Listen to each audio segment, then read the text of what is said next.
our body naturally starts to lose 3 to 8% of muscle mass just because we are aging. Welcome to today's video. I'm Kristi. I've done Boston Marathon, the New York Marathon, 50K trail ultra races, half Ironmans. I've competed in high rocks, and today we're going to talk about why strength training is beneficial for you if you're a runner. I've been an endurance athlete for the last 20 years and I love the endurance world, but the last 10 years I spent training and competing at the CrossFit Games. But because I'm a natural endurance athlete and because I was always one of the smallest girls in the sport of CrossFit, that meant that I had to spend a whole lot of time focused on strength training. I was always worried that the strength training I was doing in the gym was gonna slow me down, but I turned out to be one of the best runners at the games every single year, even as I was getting stronger in the gym.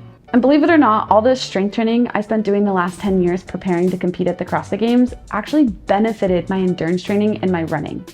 Right after I competed in August in 2022 at the CrossFit Games, in October, I turned around and ran my first marathon, and I PR'd my marathon at 3:04, about 7 minutes faster. So to me, it's a testament of what strength training truly can do for your running, not only with your speed, your paces, but also how it can keep you healthy and prevent injuries along the way. I also recently did a 50K trail run, and I don't train trails. We don't have trails around where we live, and being a strong, stable athlete, not a frail and fragile athlete, I didn't even second guess it. I knew that I could complete 31 plus miles on a pretty technical trail just because I was strong enough to do so, and I felt great throughout the entire race. I can honestly say I would not have been able to do that 50K trail run if it wasn't for my strong legs and my strong quads, my hamstrings, my glutes to support and stabilize my joints on the uneven terrain and also get me up and down the climbing, because we are at 800 feet here in Columbus, Ohio with hardly any vertical, and the race I did have almost 3,000 vertical at about 5,000 feet of elevation.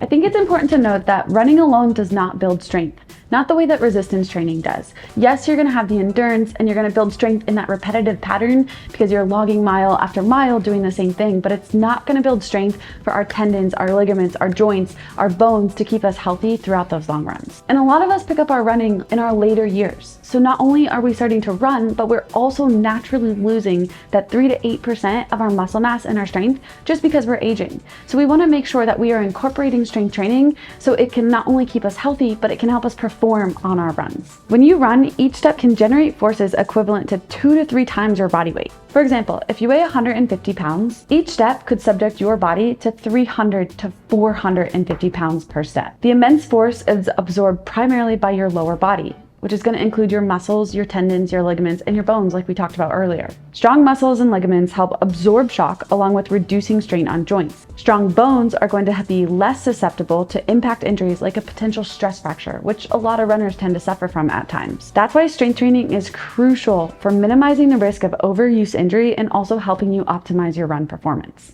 So yes, we understand the overuse injury part, but how can running and strength training go together to where the strength training isn't taking away from your running, but it's actually helping you get better when it comes to your runs? That's what we're going to talk about today. And we're going to dive into some of these exercises that you should be including into your routine to keep you feeling stronger and to keep you healthier. Strength training is not something that happens overnight. It's going to take time to build up that muscle mass. It's going to take time to build up the bone density. By strengthening key muscles like your quadriceps, your hamstrings, and your glutes, you're going to be able to generate more power with each stride. Another great benefit of strength training is it's going to help with your running economy. This means you can maintain a faster pace while using less energy, ultimately helping you go the distance with ease. Second, let's talk about speed and power.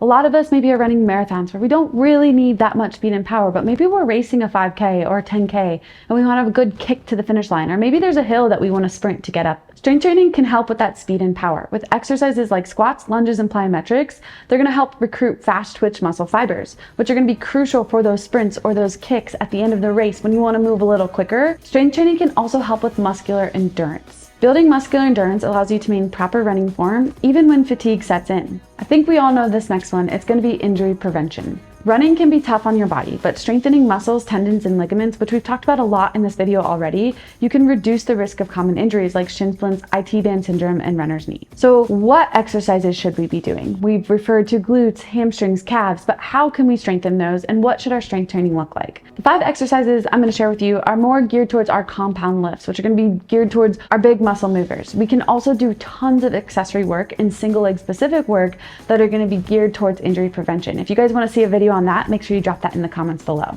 So first and foremost is my absolute favorite exercise, and that's going to be the squat. If you're looking to increase bone density, loading is going to be key. Squats target multiple muscle groups, including your quads, your hamstrings, and your glutes. By strengthening all of these muscles, you're going to be able to generate more power with each stride, helping you maintain a faster pace and reduce your risk of injury. Next is going to be a lunge. So when we are running, we are on one leg, like we talked about, that force that can be up to 300 to 450 pounds with every step taken. We need to work on that unilateral movement so we can support our body and our hips don't dump from side to side, and we have strong legs to keep our pelvis neutral. They're fantastic for building that unilateral strength and stability. Lunges are going to work your quads, your hamstrings, your glutes, and even your core, which is also super important for our running form. Lunges help correct your muscle imbalances, which is crucial for injury prevention and also your optimal running performance. So it's really going to target and help us figure out, is there an imbalance between my left and my right? Where should I strengthen? Working on all of that good single leg strength. Our third exercise is a deadlift. A lot of people hear deadlift and like, do I really need to be doing a deadlift? But a deadlift is king of a posterior chain lift. It's the best exercise for helping us directly target our posterior chain and build strength there. Deadlifts target your hamstrings, your glutes, and your lower back, which all are essential for maintaining proper running form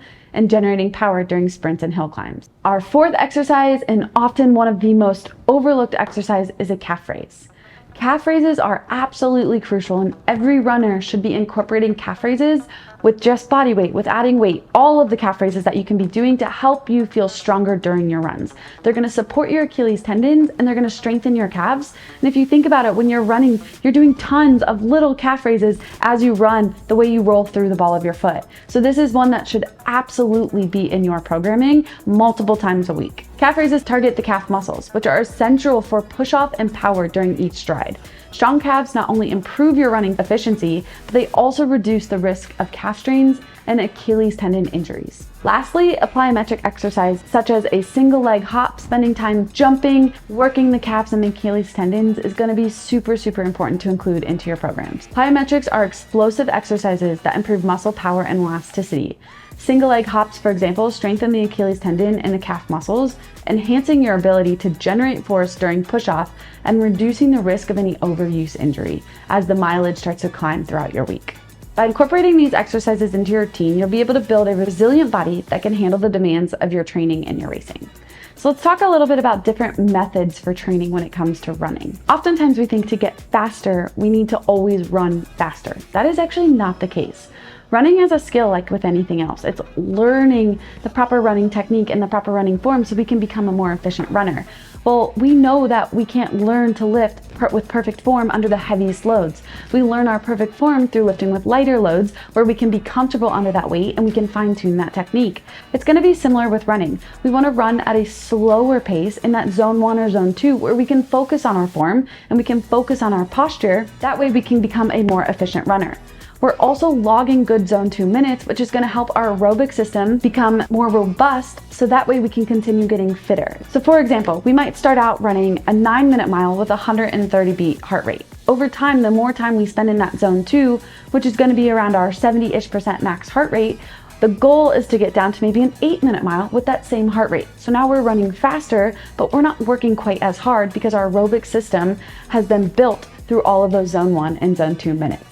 So easy runs are a great way to build your aerobic system. They're gonna help us get faster down the road. They're gonna help us get fitter so that we can use less energy and we can run further and faster with a lower heart rate. The second is gonna be interval runs. So we do have to get our body used to turning over our legs. There's a stimulus that comes along with that, but we can't do that every single day like we just talked about. So building in interval runs where you're running fast for an extended amount of period of time and then you're resting, or you're running easy to recover and then you run fast again and then you rest and you recover. So accumulating miles where we are working on our goal pace so we can get used to what that feels like is going to be a really great thing to incorporate into your training. Long runs. Long runs are going to be time on your feet. So like we talked about earlier, running is a skill. We just need to do more of it. So those long runs should be at that easier zone 1 to zone 2 pace. And what you can do is you can incorporate little sprints or floats into your long runs. So I like to think about, okay, I'm going to run 10 minutes. At the 10-minute mark, I'm going to add in a 30-second float. And what that's going to do is help me just turn over my legs and understand what that feels like even under fatigue as I get later into those long runs. This can also just help you build speed and endurance when you work on those longer distances. So we don't run that entire distance at that speed, but we just build them in frequently throughout that 2+ hour run. I find by doing this, it's also a really great way to break up your long run. So instead of just being, oh my gosh, I'm out here for 2+ hours, it's your mind is occupied and you're focused. Okay, I'm running easy for 10 minutes. At the 10-minute mark, I'm gonna have this burst of speed for X amount of time. Okay, I'm back to easy for 10 minutes. Okay, now it's time to do another burst of speed. This can kind of help your mind feel occupied, and it can help you get through those longer runs without just feeling like you're lost in the time. Because of my firsthand experience and what strength training has done for me in the endurance world and for all of my runs, I'm super passionate about helping you guys realize that you can blend the two, and it can help you not only in the gym, but also out on your runs. If you want to learn more about our community and how we blend running and lifting, we'll put that link below. If you have anything else you want to see in the next video, make sure to drop that in the comments. Smash the like button and don't forget to hit subscribe. We'll see you in the next video. When I'm walking the streets, I know you're feeling the heat. Believe they don't stop and deny. They're talking crazy to control all the lead. Give them something to see. Believe they don't stop and deny.